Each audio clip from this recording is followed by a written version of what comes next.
James Jones, James H. Jones, 1859 to January 7th, 1898. James Jones was born in Wales in 1859 to John Jones, who at the time was 32, and to Anne Jones, who was 22. It's unclear when he immigrated from Wales to America, but he was a resident of West Pittston in Luzerne County, Pennsylvania, by 1870, when he was 11. James started working in the coal mines when he was a child. After the Civil War, the coal industry provided energy for the steel industry, and they needed all they could get. August 14th, 1871. When he was about 11, James was working in the Eagle Shaft underground mine in Pittston, Pennsylvania. Child labor was extremely common, and boys of his age often worked as trappers. They sat on a bench for as long as 10 hours a day, 6 days a week, waiting to open a door for the coal truck and the mule to come through. Or there could be breaker boys. These boys would sit on wooden seats perched over chutes and conveyor belts, picking slate and other impurities out of the coal.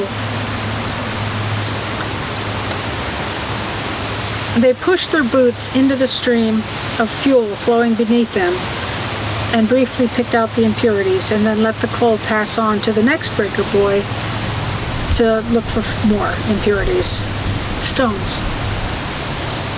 Others would divert coal into a horizontal chute and then pick the coal clean before allowing it to flow into a clean coal bin. And it was dangerous work, and the boys were often injured and sometimes killed. On August 14th of 1871, James was working in the Eagle Shaft of an anthracite coal mine about a mile south of Pittston, Pennsylvania, called the Eagle Shaft. It was sunk in 1856, and the mine had nearly been worked out. It was owned by Alva Tompkins. 18 men were at work in the chamber when an explosion occurred. Going to and from their work, the miners used an air shaft, which they ascended and descended by means of a ladder. The main opening was not provided with a safety car and was therefore considered unsafe.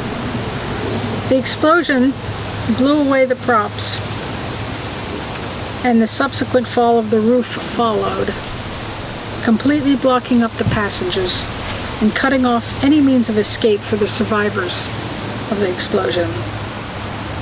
It is thought that a rockfall forced gas out of the workplaces and into the open area of the workers around 10 o'clock in the morning. And back then they had lights. They didn't have the headlamps that we're used to now. They had little gas lights, and they had fire in them.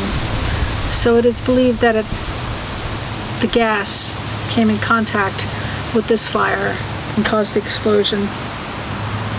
All the men working in the inner workings of the mine were killed.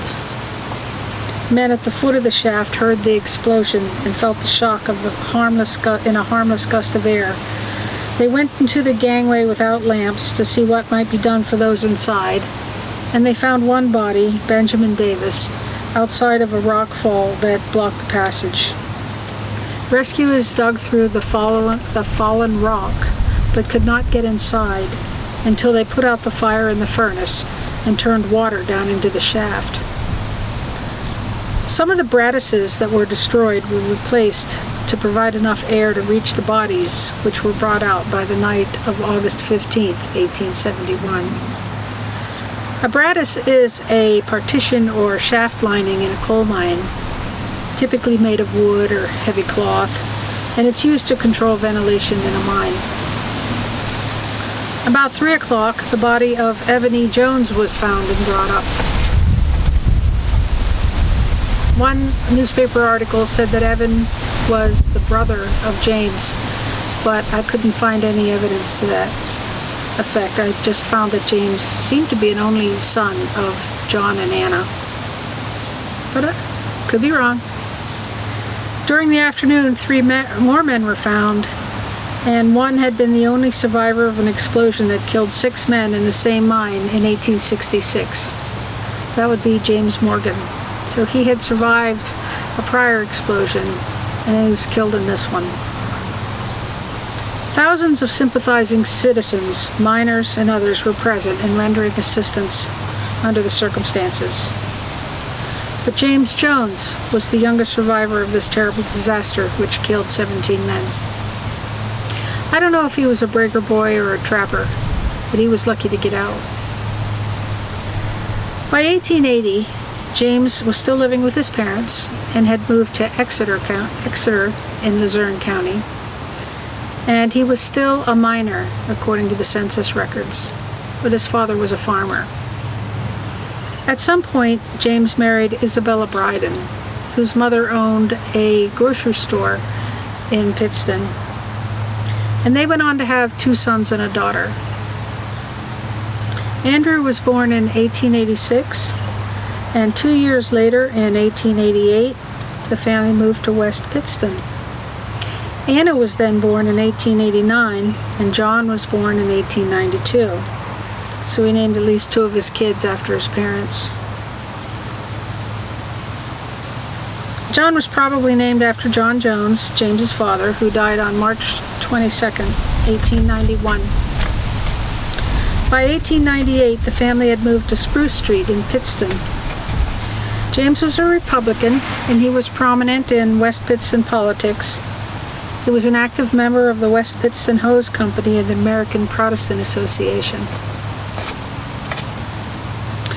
So he kept being a miner and a father and a husband, and on Friday, May 24th, 1895, he was 36 years old, working in the Exeter colliery when he was injured by a fall of black rock. He was in the act of bringing down this piece of rock when it fell unexpectedly. He had broken no bones, and the injuries were not serious. He was removed to his home in the Foundry Alley. Lucky, this is his 2nd strike. January 7th, 1898, his 3rd strike. He was 39 years old, working in the mine in Exeter, Pennsylvania. And there was a fall of black rock about 10 o'clock when he was working there. The rock struck him in the side and the back. He was taken to his home on Spruce Street, and a doctor was summoned. It was revealed that James's spine had been fractured in 2 places, and several of his ribs were broken. After suffering excruciating pain for several hours, he passed away at 1 o'clock in the afternoon without one word of recognition to those around him. He was very much loved and grieved by his family. James's mother, Anne, the last of the family, had been living with her son and his family, and she died 9 months later on October 13th, 1898, at age 71. And another reference says age 75. Ironically, his wife went on to marry another James Morgan.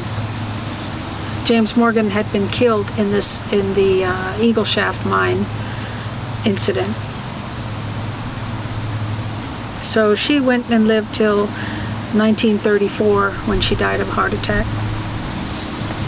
Gone but not forgotten. James Jones, 1859 to 1898. One of the many, many, many miners killed prior to the United Mine Workers of America and their strike in Pittston in 1989, 1990. So it was 100 years before mine workers were truly recognized and protected. I wanted to bring out something from his era, and the only thing I could find here was an old book I have big, heavy old book. It was published in 1897, and I bought it in Scranton, Pennsylvania, which is in Lackawanna County, just 20 minutes north of Pittston, West Pittston, Exeter, at the On and On store. And if you know anything about The Office, there's a big painting of Dwight on the side of the store. You should check it out. Anyway, this book is called, on the front, well, see, it's falling apart because it's 150 years old, and somebody put brown duct tape on it, but it's really just, the first part of it is not even bound anymore. This is the portrait and biographical record, and it goes on, of Lackawanna County, Pennsylvania, containing portraits and biographical sketches of prominent and representative citizens of the county, together with biographies and portraits of all the presidents of the United States. New York and Chicago, Chapman Publishing Company, 1897. And on the front of this page, there is a business card from the West Salem Eating House. Chubble and Hutton Proprietors, West Salem, Ohio. J.W. Hutton. Great Atlantic and Great Western Railroad, and S. Hubble Jr., with a date stamp of April 19, 1972. But somehow it made its way back to Scranton and Lackawanna County from Ohio, and yeah, I saw it there, had to have it. It has a very interesting description of the biographies of the various presidents, and really opened my eyes to the way they saw things then versus the way they see them now.